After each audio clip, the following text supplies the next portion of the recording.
이게 재결합이 가능할 거라고 생각하시나요? 우리가 여러분 이혼 언제 하시는지 아세요?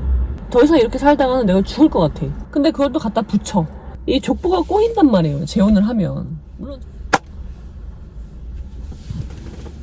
예, 여러분 안녕하십니까? 오늘은 즐거운 토요일입니다.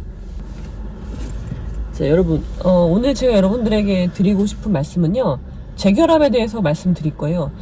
이혼하고 재결합하는 게 가능하다고 생각하시나요, 여러분? 가끔 보면은 제가 아는 분이, 저의 친한 분의 동생이 일찌감치 이혼을 하셨대요. 여러분, 이혼을 신속하게 하시는 건 그나마 현명한 거예요. 나랑 안 맞아, 서로 이제 그 부분에 대해서 합치했어, 서로 맞지 않아서 뭐 결혼하고 1년 만에 이혼을 했단 말이에요. 합의 이혼을 했어요. 그런데 아이가 한 명 있어. 아이는 엄마가 키워요. 근데 시간이 10년이 지났어. 이혼을 하고 10년이 지났는데 둘 다 결혼 안 한 거예요. 둘 다 재혼을 안 한 거예요. 아이는 크고 있고 아빠는 양육비를 꼬박꼬박 잘 보내주고 있어요. 그럼 남들이 봤을 때, 아니 아빠는 양육비를 잘 주고 있고 자기가 번 월급에 300만 원을 벌면은 거의 200만 원에 가까운 돈을 아이 양육비로 보내주고 있단 말이에요. 대단히 착한 남편이죠. 그런 사람, 남편이 아니라 아빠죠. 대단히 착한 아빠죠. 현실 세계에서 이런 아빠는 사실 많지 않아요. 저도 그것 때문에 곤란을 겪고 있고요. 아무튼 그래, 자기 의무를 다하고 있어. 그리고 엄마도 재혼하지 않고 아이를 성심성의껏 잘 보고 있는 거예요. 그럼 이런 상황이면요, 주변에서 어떻게 하냐면 너무 안타깝다, 다시 결합하면 안 되냐, 아이도 있는데, 그렇게 얘기를 하게 되는 거예요. 저희 엄마가 그 이야기를 듣고 저한테 그렇게 얘기를 하시더라고요. 그걸 지켜보는 모든 사람, 가족들은 물론이고 모든 사람이 그냥 다시 만나라, 재결합해라, 뭐 인생 뭐 있냐, 그런 식의 이야기를 하면서 재결합할 거를 얘기하죠. 근데 여러분, 이게 재결합이 가능할 거라고 생각하시나요? 도대체 이혼을 얼마나 쉽게 생각했으면 재결합이 가능할 거라고 생각하시냐는 거예요. 말이 안 되는 겁니다, 여러분. 자, 이런 예를 또 들어볼까요? 그 선우은숙님이 재혼을 이제 하셨죠. 좋은 인연을 만나서 재혼을 하셨는데, 보세요, 관련 기사를 쭉 보면요, 원래 선우은숙님이 이하원님이랑 두 분이 이제 부부였잖아요, 원래. 그러다 이제 이혼을 하신 거죠. 근데 뭐 얼마 전에 프로에서 두 분이 또 같이 나오셨나봐요.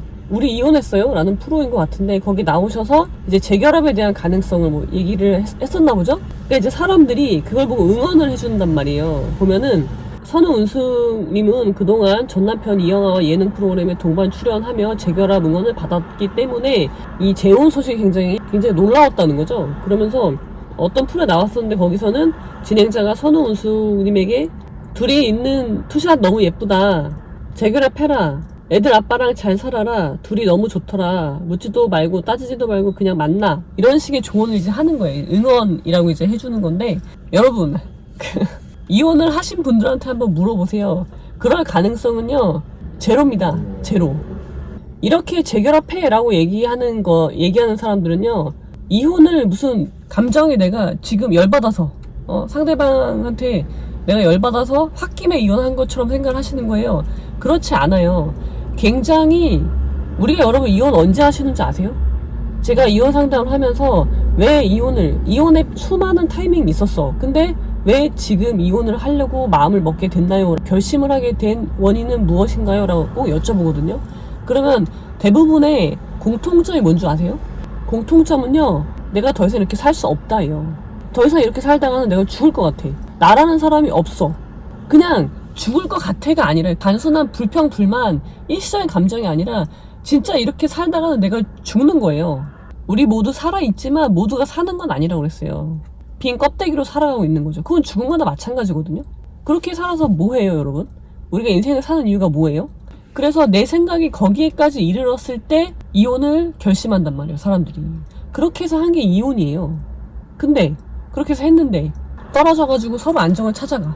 남편도 나도 안정을 찾아가는 거예요, 서로. 그리고 각자 잘 살고 있어. 근데 그걸 또 갖다 붙여, 아이 때문에. 그렇지 않아요, 여러분. 재결합 가능성은 제로입니다. 그렇게 재결합하라고 하는 걸 응원하는 게 아니라요, 엄청난 모욕을 주는 거예요. 그런 얘기, 여러분 혹시 주변에 이혼한 사람이 있다, 근데 잘 살고 있다, 아이가 있더라도요, 재결합하라는 얘기 하지 마십시오. 그거 굉장히 엄청나게 무시하는 말이에요. 내가 했던 이혼이라는 선택, 그거를 무시하는 거죠, 엄청나게. 그 말은 뭐예요? 너는 합리적인 사고를 하지 못하는 사람이야 라고 말하는 것밖에 안 돼요. 비난하는 것밖에 안 되거든요. 그래서 혹시나 그런 말씀 하시면 안 되고요. 안타까워 하실 필요도 없어요. 안타까워 할 시간에 여러분 인생을 사십시오. 그리고 뭐 첨언하자면 저는 사실 재혼에는 반대를 하는데요. 재혼, 그러니까 법률혼.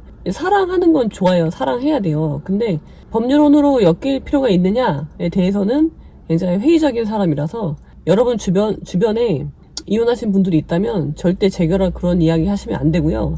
그리고 이혼하신 분이라면 내가 과연 재혼을 해야 되느냐. 왜 그러냐면요. 저는요. 이 족보가 꼬인단 말이에요. 재혼을 하면.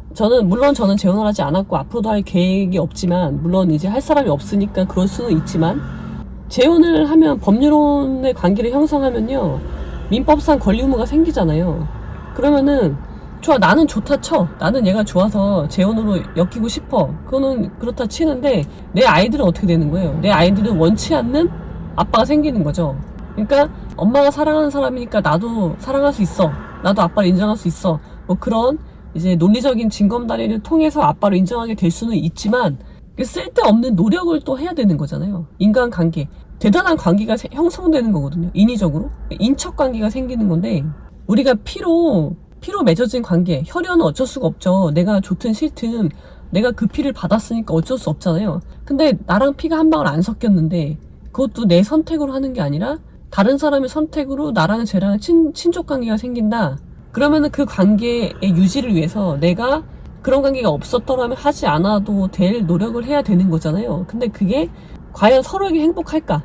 아이한테도 행복한지, 그리고 내가 선택한 그 상대방한테도 행복할 것인지, 그러면은 또 나와의 관계에서 그게 행복할 것인지, 이게 너무 복잡해지는 거죠. 그래서 재혼으로 엮여서 쓸데없는 법률 관계를 만드는 거, 우리가 흔히 족보 꼬이게 하는 거, 그런 것들은 지향하는 사람이라서 그렇게 생각합니다. 그리고 만약에 상대방이 아이가 있어봐요? 자녀가 있어봐요? 그 더 골치 아픈 거죠. 저쪽 자녀들한테도 자신들의 의지와 상관없이 엄마라는 사람이 생기고, 그리고 얘네들은 또 형제 자매가 되는 그런 관계가 되는 거잖아요. 그래서 너무 복잡하다. 그렇습니다, 여러분. 지금까지 이혼과 재혼에 대한 저의 생각을 말씀드렸습니다. 여러분도 한번 생각을 해보세요. 자, 그럼 여러분 오늘은 여기까지. 그냥 죽을 것 같아가 아니라 그냥 그러니까 이제 단순한